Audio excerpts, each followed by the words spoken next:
English Bible Niv Genesis chapter 10:12. This is the account of Shem, Ham and Japheth, Noah's sons, who themselves had sons after the flood. The sons of Japheth Gomer, Magog, Madai, Javan, Tubal, Meshech and Tiras. The sons of Gomer Ashkenaz, Riphath and Togarmah. The sons of Javan Elisha, Tarshish, the Kittim and the Rodanim. From these the maritime people spread out into their territories by their clans within their nations, each with its own language. The sons of Ham Cush, Mizraim, Put and Canaan. The sons of Cush Seba, Havilah, Sabta, Rama and Sabteca. The sons of Rama Sheba and Dedan. Cush was the father of Nimrod, who grew to be a mighty warrior on the earth. He was a mighty hunter before the Lord, that is why it is said, like Nimrod, a mighty hunter before the Lord. The first centers of his kingdom were Babylon, Erech, Akkad and Calneh, in Shinar. From that land he went to Assyria, where he built Nineveh, Rehoboth-ir, Calah, and Rezin, which is between Nineveh and Calah, that is the great city. Mizraim was the father of the Ludites, Anamites, Lahabites, Naphtuhites, Pathrusites, Casluhites, from whom the Philistines came, and Kephtorites.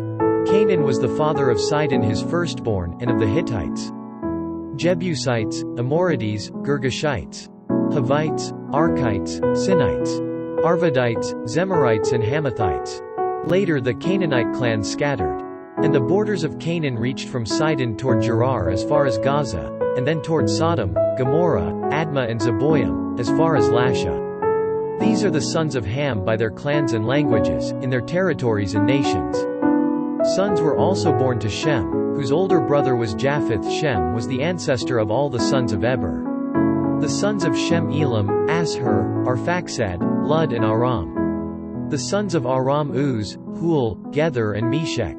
Arphaxad was the father of Shelah, and Shelah the father of Eber. 2 sons were born to Eber. One was named Peleg, because in his time the earth was divided. His brother was named Joktan. Joktan was the father of Almadad, Sheleph, Hazarmaveth, Jerah, Hadoram, Uzal, Dikla, Obal, Abimael, Sheba, Ophir, Havilah and Jobab.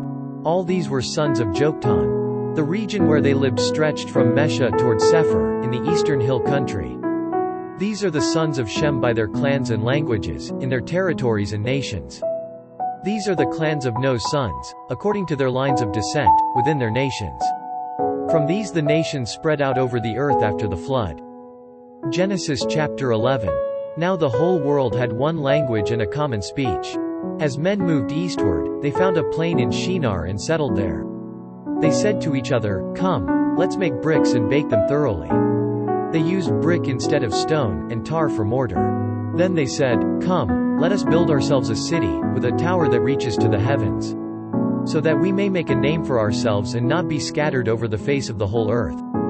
But the Lord came down to see the city and the tower that the men were building. The Lord said, "If as one people speaking the same language they have begun to do this, then nothing they plan to do will be impossible for them. Come, let us go down and confuse their language so they will not understand each other." So the Lord scattered them from there over all the earth, and they stopped building the city. That is why it was called Babel, because there the Lord confused the language of the whole world. From there the Lord scattered them over the face of the whole earth. This is the account of Shem. 2 years after the flood, when Shem was 100 years old, he became the father of Arphaxad. And after he became the father of Arphaxad, Shem lived 500 years and had other sons and daughters. When Arphaxad had lived 35 years, he became the father of Shelah. And after he became the father of Shelah, Arphaxad lived 403 years and had other sons and daughters. When Shelah had lived 30 years, he became the father of Eber.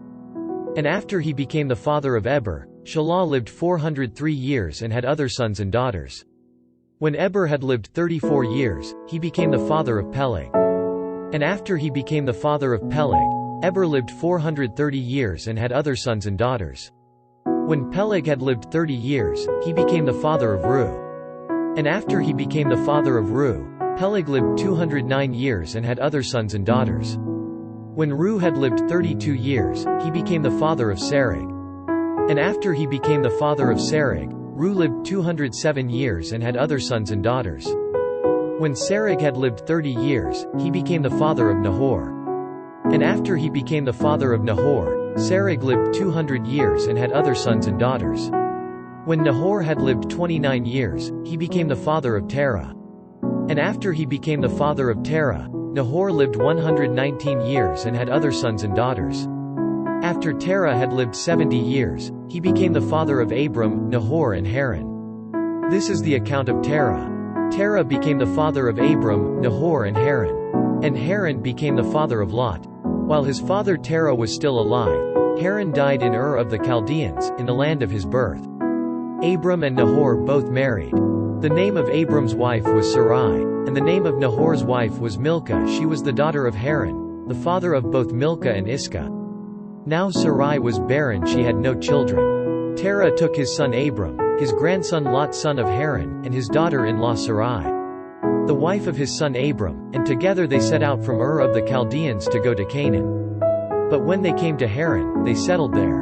Terah lived 205 years, and he died in Haran. Genesis chapter 12. The Lord had said to Abram, "Leave your country, your people and your father's household and go to the land I will show you. I will make you into a great nation and I will bless you. I will make your name great, and you will be a blessing.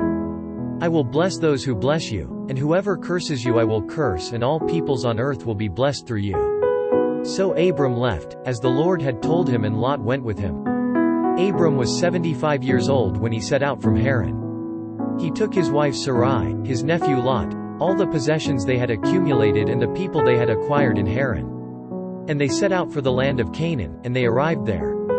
Abram traveled through the land as far as the site of the great tree of Moreh at Shechem. At that time the Canaanites were in the land. The Lord appeared to Abram and said, "To your offspring I will give this land."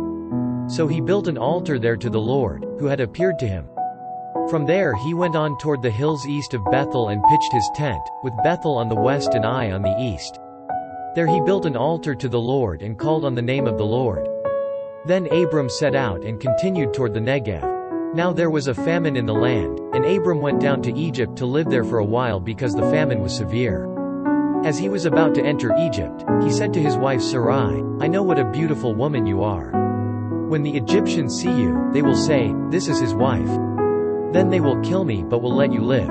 Say you are my sister, so that I will be treated well for your sake and my life will be spared because of you." When Abram came to Egypt, the Egyptians saw that she was a very beautiful woman. And when Pharaoh's officials saw her, they praised her to Pharaoh, and she was taken into his palace. He treated Abram well for her sake, and Abram acquired sheep and cattle, male and female donkeys, menservants and maidservants, and camels. But the Lord inflicted serious diseases on Pharaoh and his household because of Abram's wife Sarai. So Pharaoh summoned Abram. "What have you done to me?" he said. "Why didn't you tell me she was your wife? Why did you say, 'She is my sister,' so that I took her to be my wife? Now then, here is your wife. Take her and go." Then Pharaoh gave orders about Abram to his men, and they sent him on his way, with his wife and everything he had.